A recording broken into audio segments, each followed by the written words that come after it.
Well, good afternoon.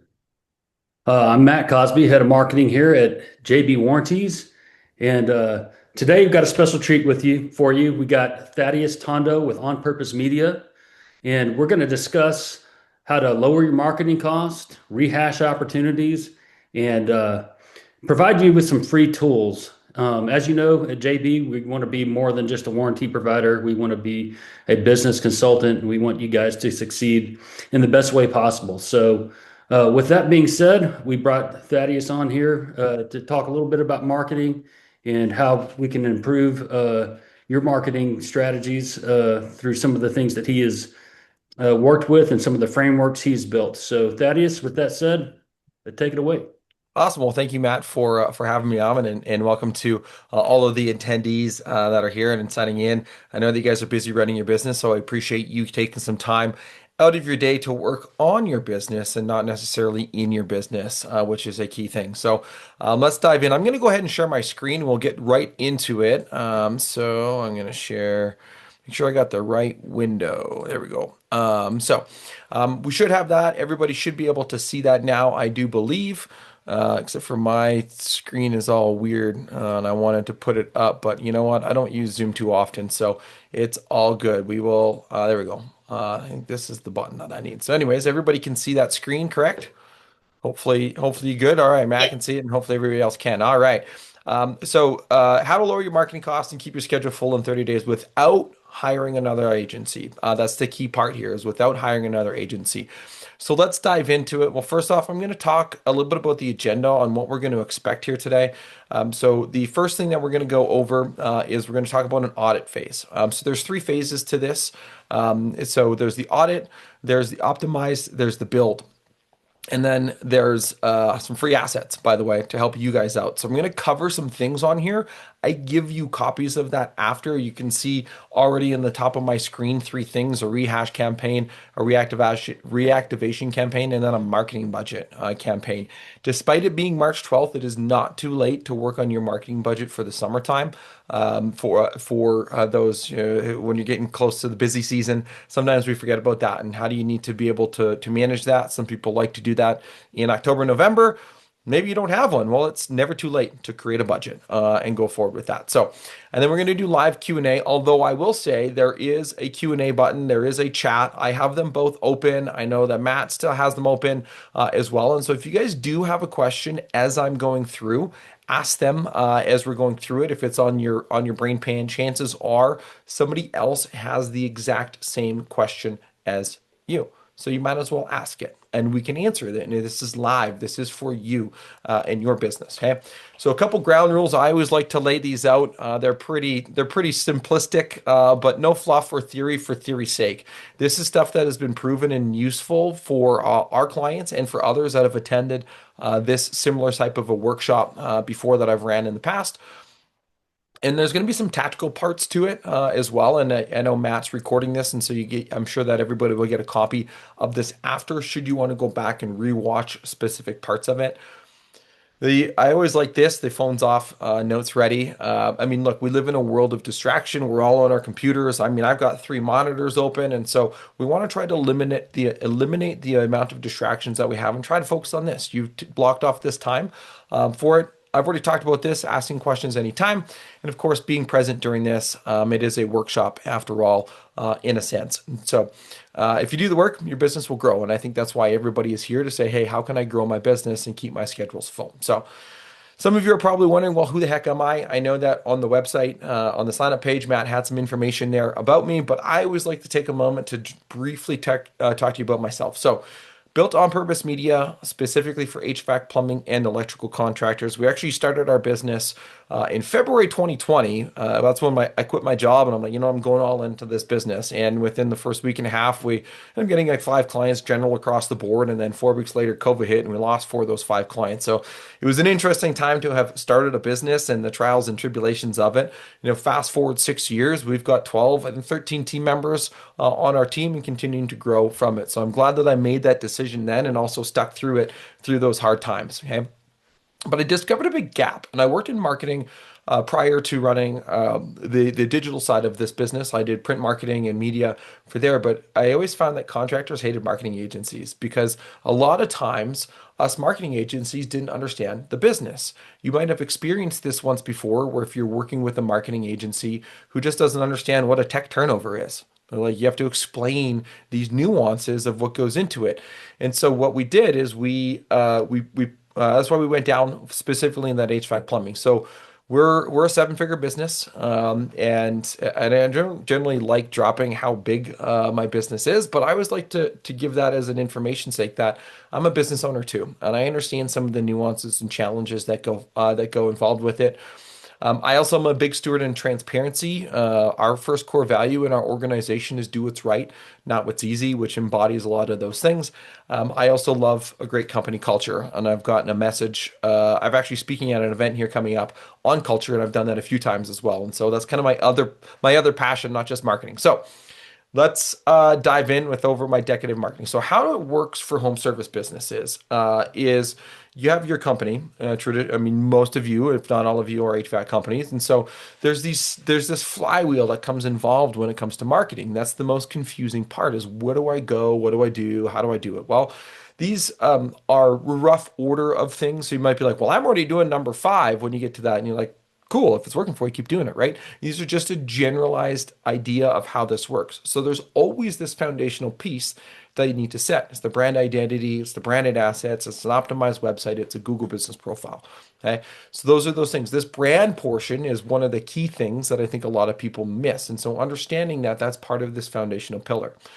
The second part is sometimes people go into paid acquisition after they have this foundation. And again, this is designed, you can enter in this flywheel at any given time, right?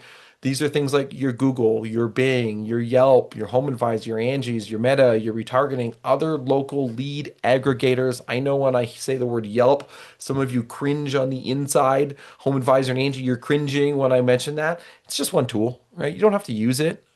This is part of the holistic plan for certain businesses, and they do really well with those platforms if they need to.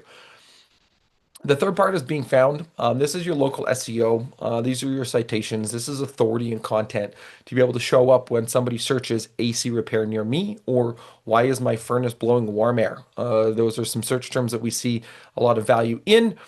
Then the visibility and the awareness piece. These are your branding plays. I don't think every company needs branding, to be honest. It kind of is a size-based thing.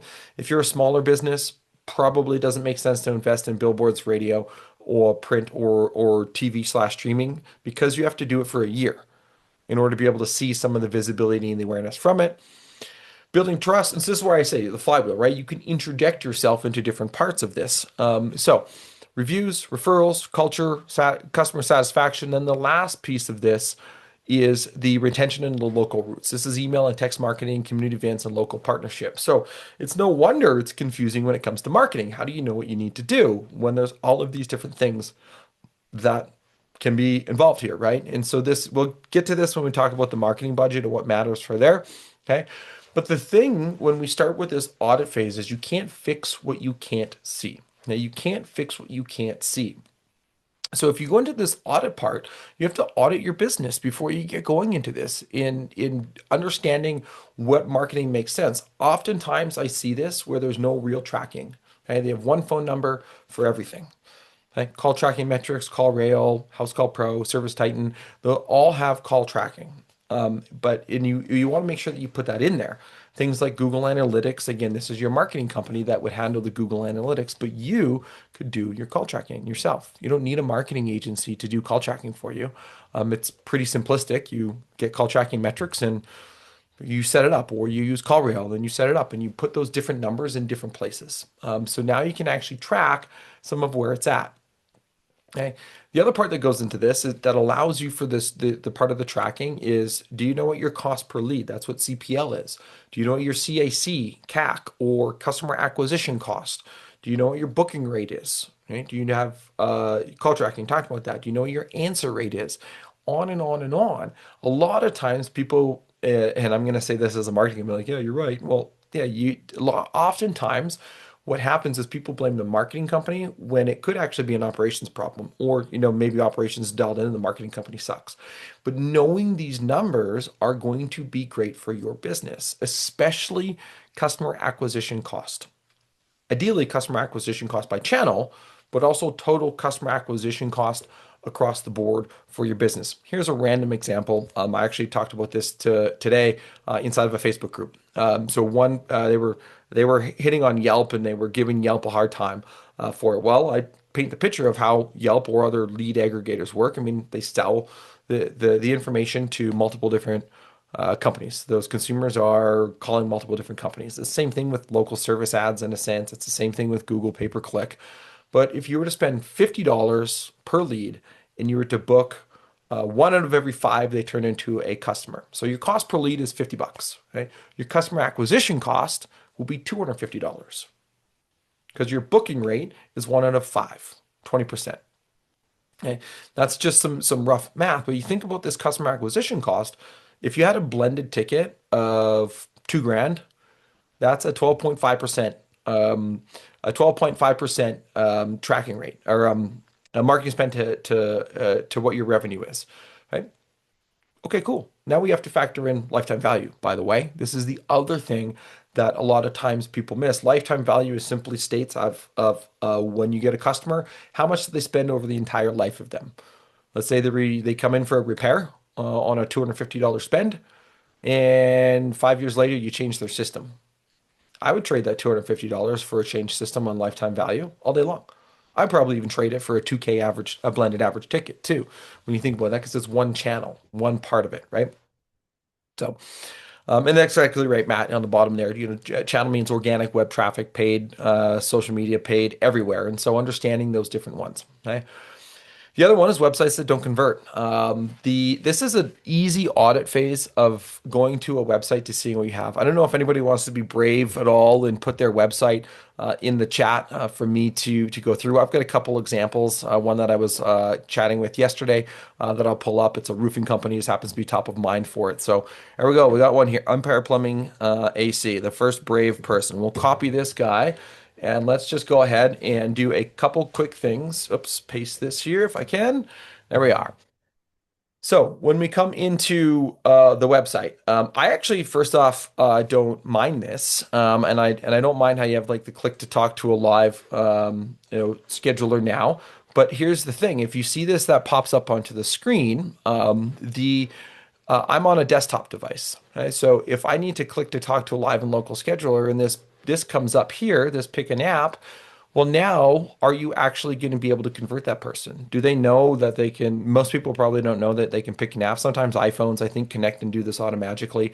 If you're on a Google Pixel device or a Samsung device, it doesn't, right? So right there, that's a conversion rate optimization thing. This is a easy fix to say, okay, let's put a phone number here.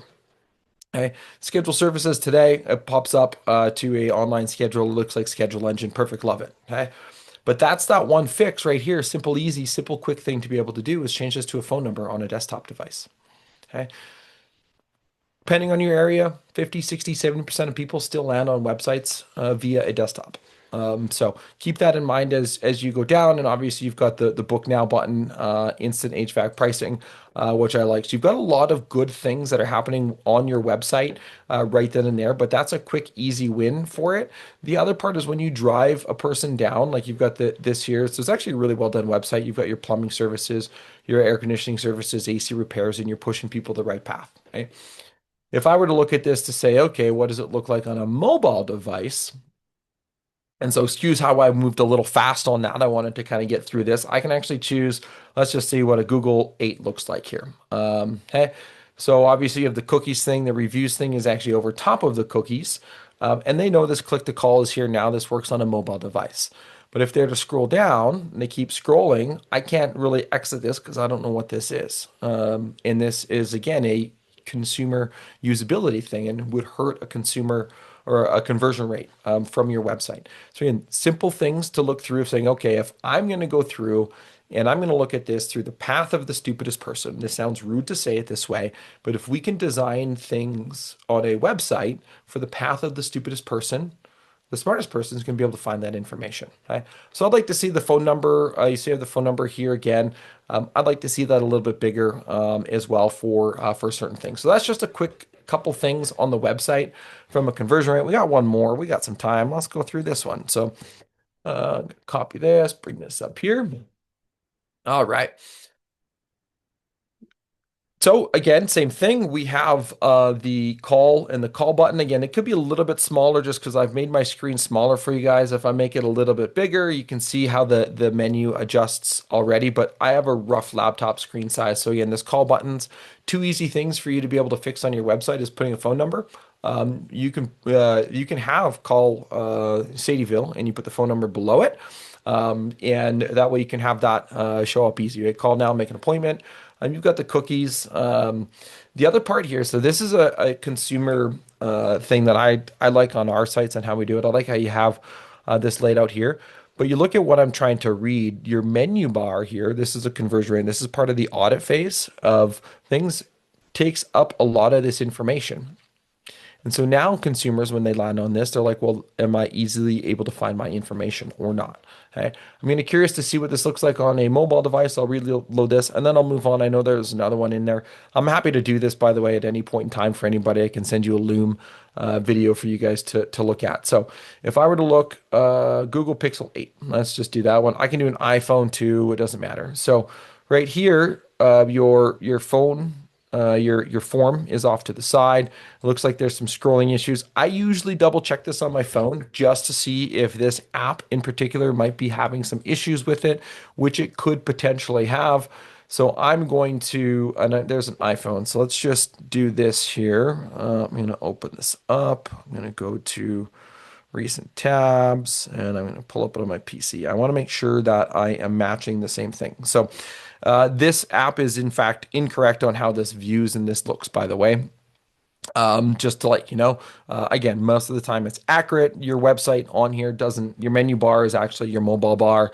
This is showing as like a desktop view and then your form and everything is fine on there. But the one thing that I would like to see would be a phone number that sticks or a click to call that sticks on the top of here. So I have it up here, so in case anybody can see my screen, this is what it generally looks like on there for him. So you can see it actually functions well, and then having a phone button somewhere on the menu bar would be good. So sometimes technology fails us when we go through that, but that's the part of websites that don't convert. You think about this, the average website converts at 1 to 2%. Home service website. So if you have a 1% conversion rate and you, for every 100 people that land on your site, that's one phone call or one form fill. If you can fix a couple of those things, you might go to 2%.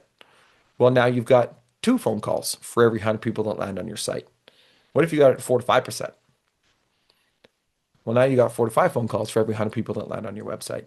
It's also important if you're running paid traffic to it, if you're running local service ads, or if you're running Google pay-per-click. You want to make sure that your website is built to convert, because if it isn't, you're losing people. The other part on this audit phase of things is going through to say, okay, do I have photos of my team on there? What does it look like when somebody lands on that? Does it look good? And again, look good is subjective, okay? But when you think about this, the consumer wants to know that you're trustworthy, and can they phone you quickly?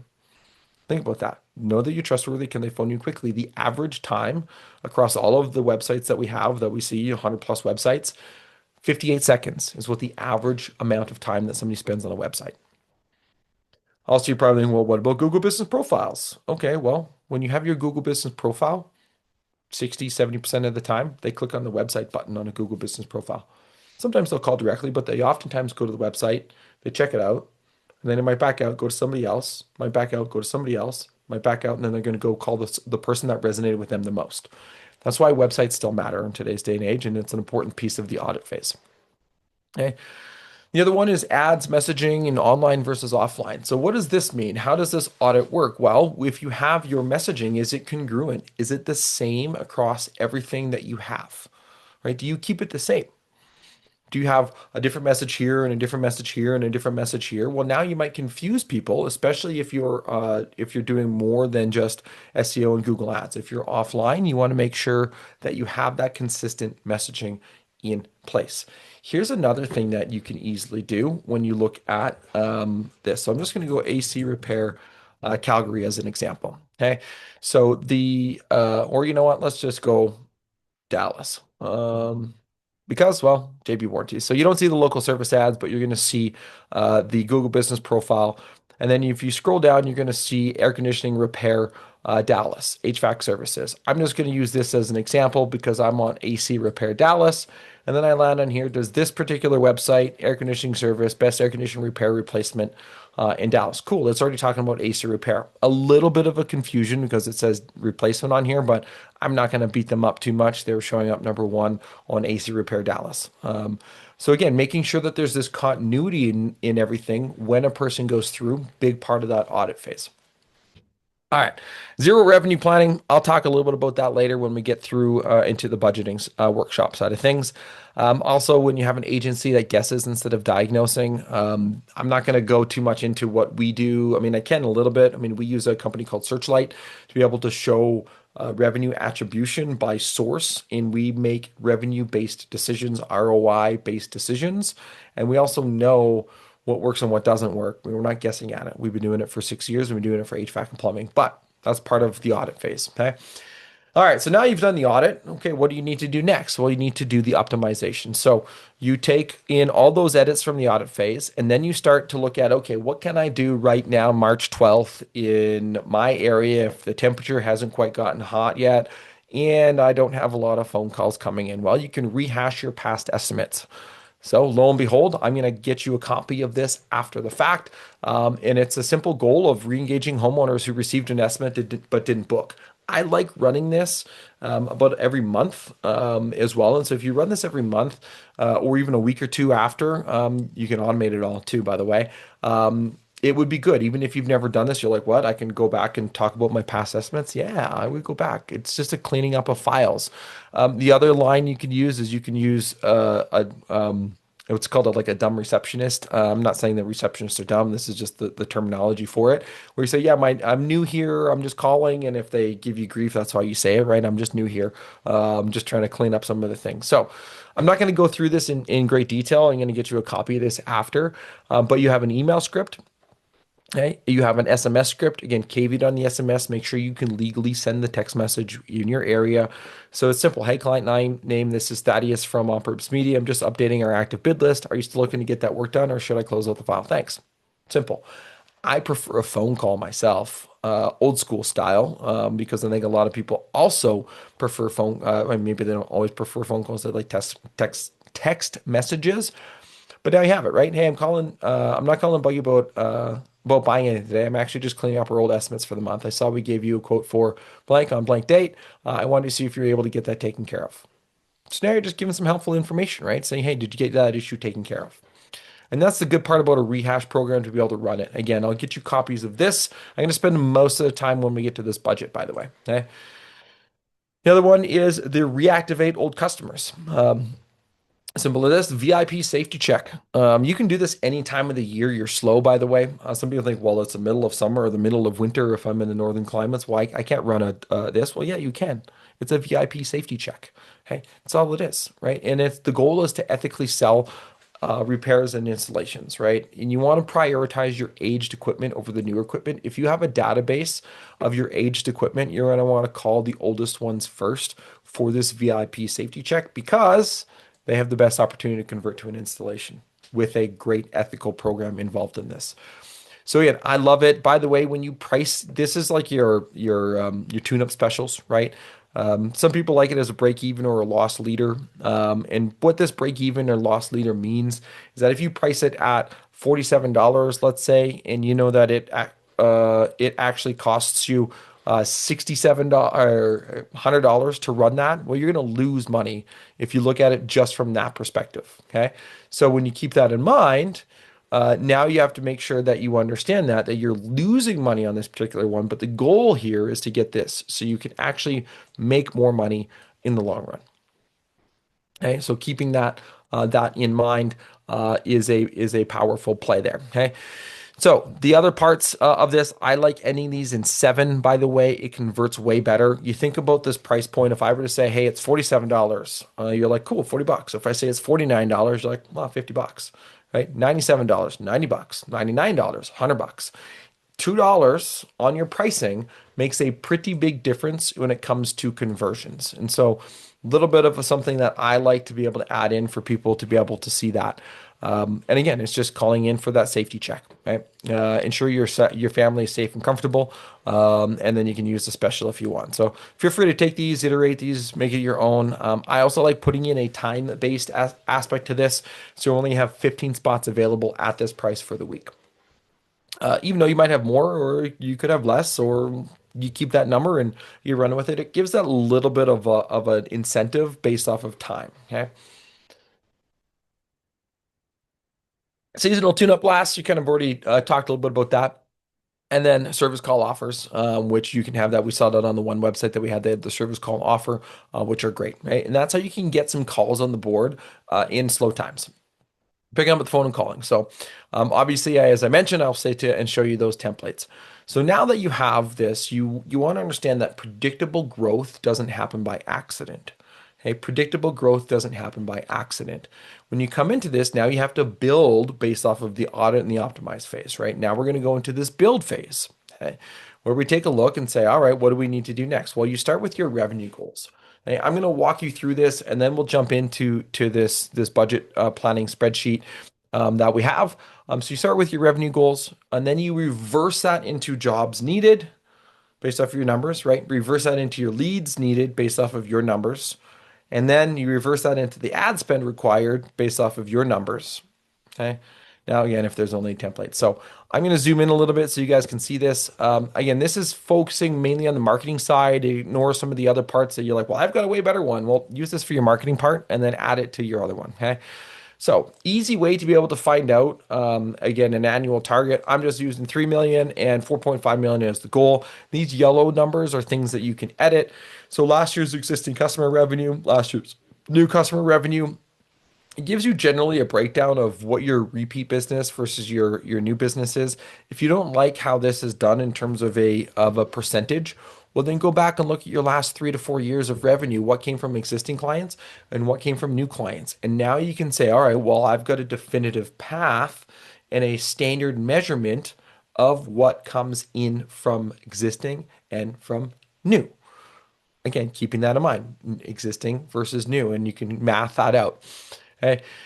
I'm using averages here, of course, on this just for simplicity's sake. I'm ignoring on this particular yearly plan. There's a monthly plan and monthly percentages where we can move it up and down based off of seasonality. Right? If you're in the Southern Sun Belt, well, guess what? You're going to have a busy March. It starts ramping up now. April, May, June, July, August are really busy, and then your revenue goes down. And so I understand that. This is just a nuanced thing to give you rough ideas. Okay. So these things are all mathed out. An average cost per lead, by the way, this is something that you can add in. You're going to be roughly, I mean, depending on the marketing that you're doing, I'm just going to leave it as a $100 cost per lead. It's a pretty standard number across the board. Look, use ChatGPT or Google Gemini or Claude or Grok or Manus or whatever AI that you think is best for you and your area, and get it to do a deep analysis on what the average cost per lead is for your area for an HVAC business. Put your number in here. Okay. It'll be pretty accurate. Or if you already know your number, put your number in here. This is where I like to show, by the way, the couple of the nuances. So your average conversion rate from caller to booked job. The industry average is about 45%. Okay. Cancellation rate of booked calls. The industry average is about 5%. Tech turnover rate to service opportunities. 20% is generally what I see. Team closing rate, probably closer to 60%. Okay. Average sale is probably close to around that 10,000 number of what I see. And the average service call is around $400. You might be like, well, those are too low. Those aren't my numbers. Cool. You're going to get a copy of this. You can run your numbers.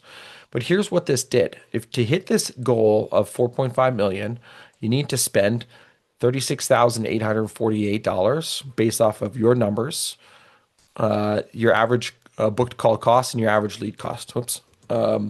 Is right here. That would be if you were to run those numbers. Now, if you're like, well, maybe I can do better. Maybe I book at 55%.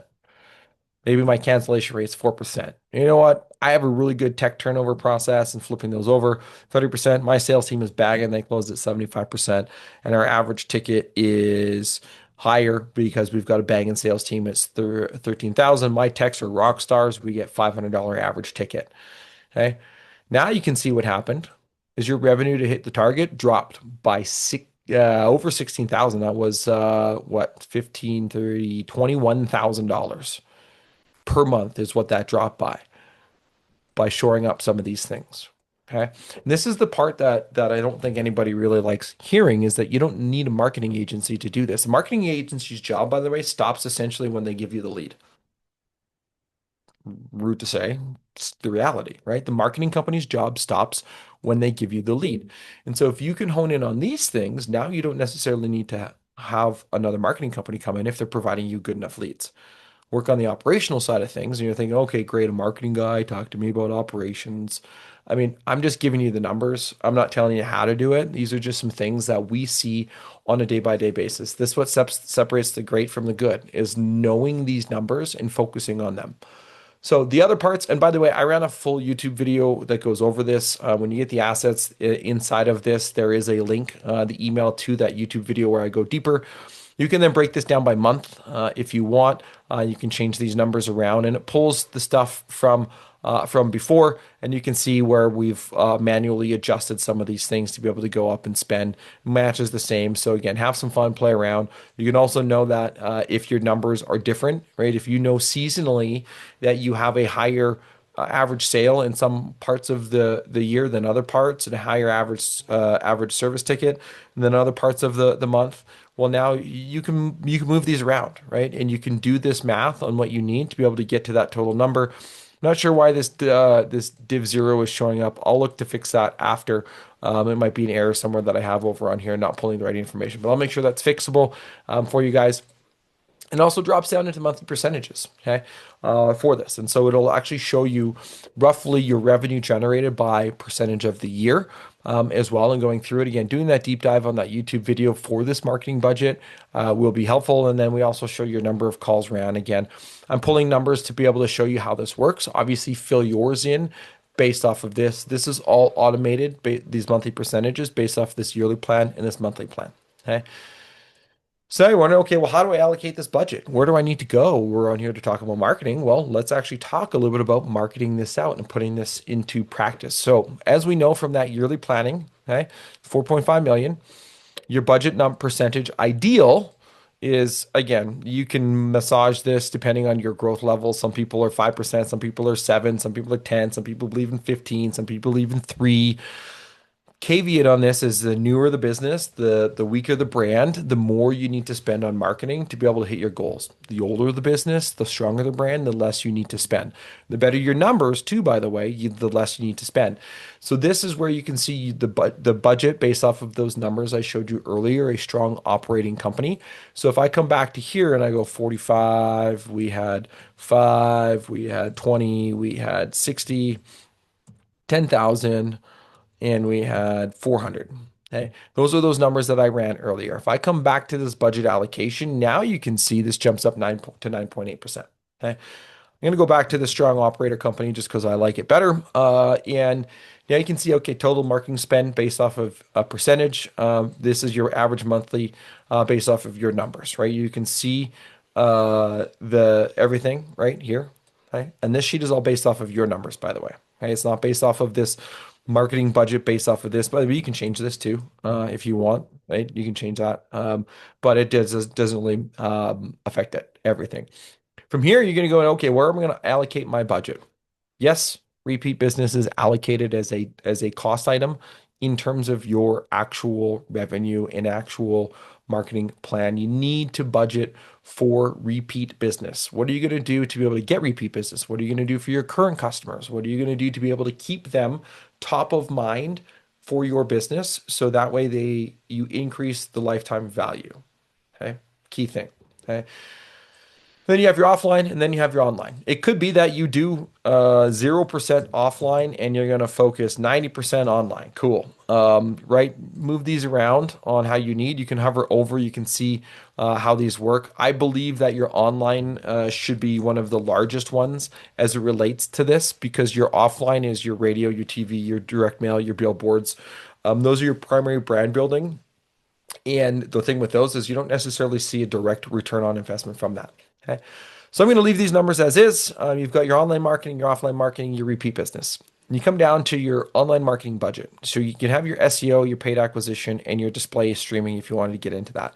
I put $48,000 in here for SEO as just a rough number. You can adjust that to wherever you need. That is based on a $4,000 per month spend on SEO. You're going to find people that are going to do it for $500. You're going to find people that are going to do it for $10,000. You get what you pay for. Same thing when a person is purchasing an AC unit. So if you wanted to do this lower, you want to go, okay, well, I got somebody for $3,000 a month. Cool, 36,000. Cool. Let's just run that in here. Okay.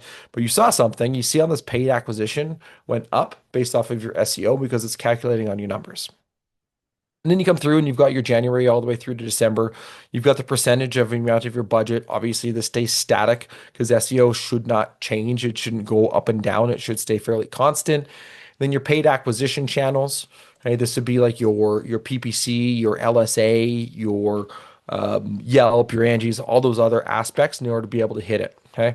But you're probably thinking, okay, well, how do I get to those numbers of my growth based off of here? Well, guess what? There's a return on ad spend calculation on the bottom of this sheet too.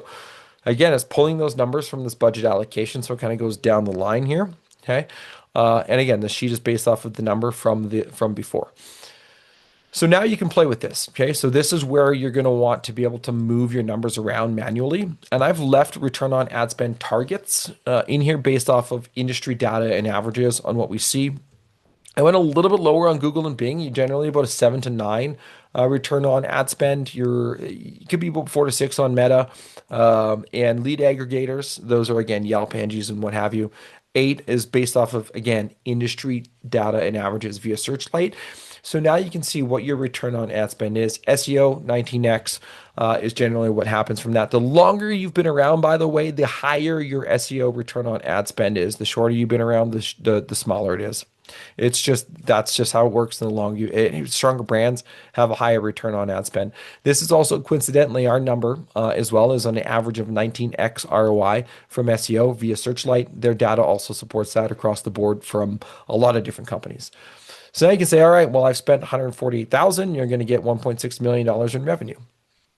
If you're going to do print and direct mail, in this particular example, if you're doing offline, okay, you have it here. Again, these numbers can move around a little bit, okay?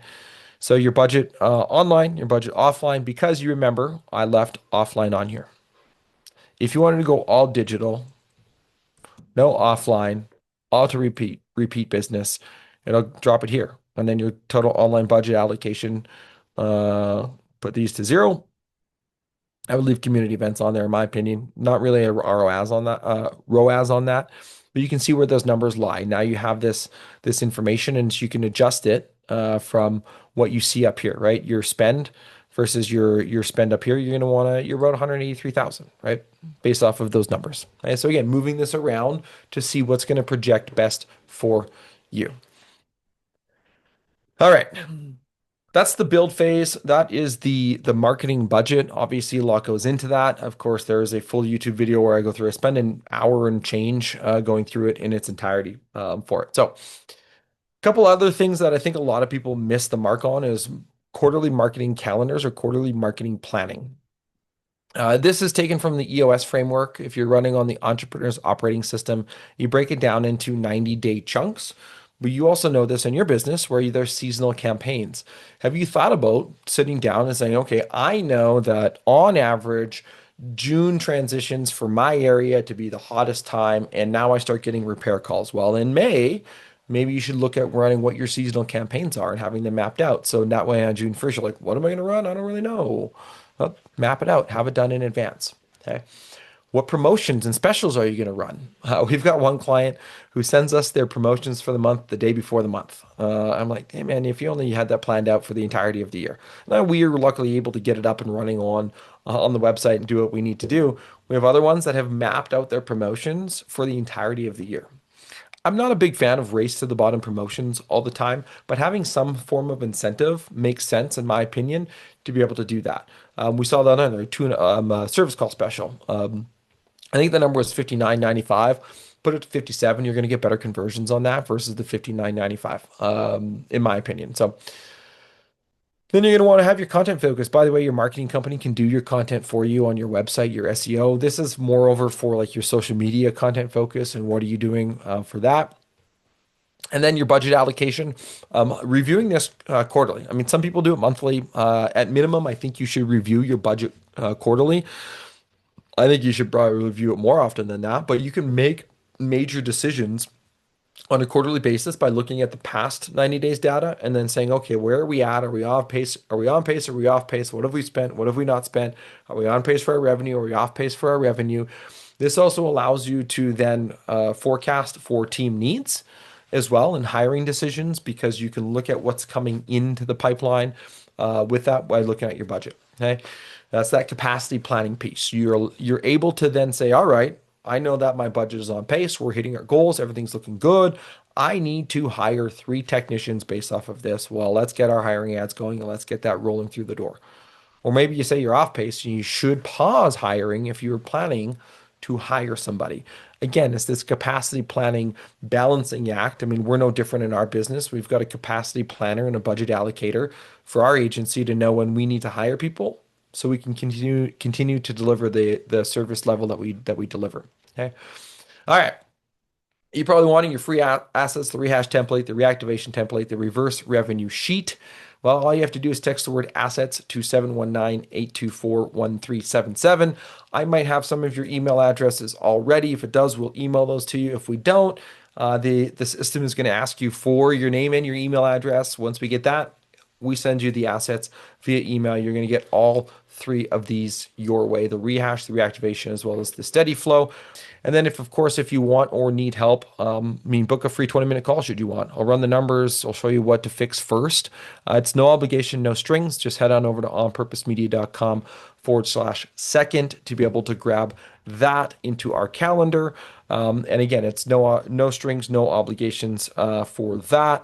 And then the last part, well, let's open it up to any questions. If anybody has anything, feel free to reach out or connect to. We can ask questions here in the chat or the Q&A on the right-hand side.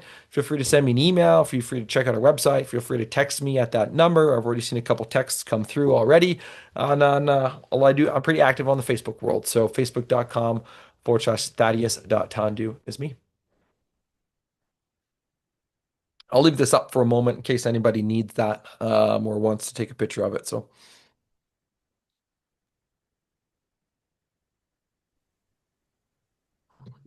Great information, Thaddeus.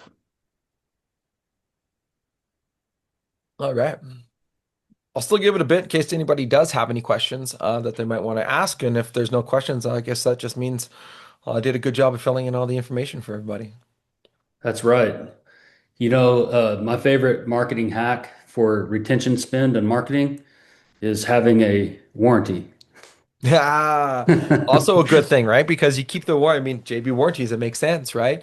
And I agree because now that's sticky, right? It's sticky because you have the warranty, they see the name all the time. Absolutely. Yeah, you don't have to spend the money on going and getting those customers for the repair.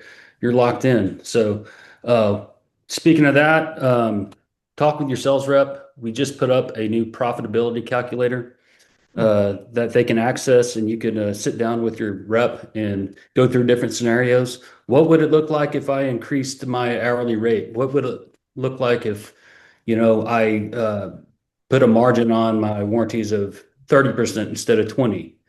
Or if you're not doing a margin, if you did 10, you can take a look at those and see.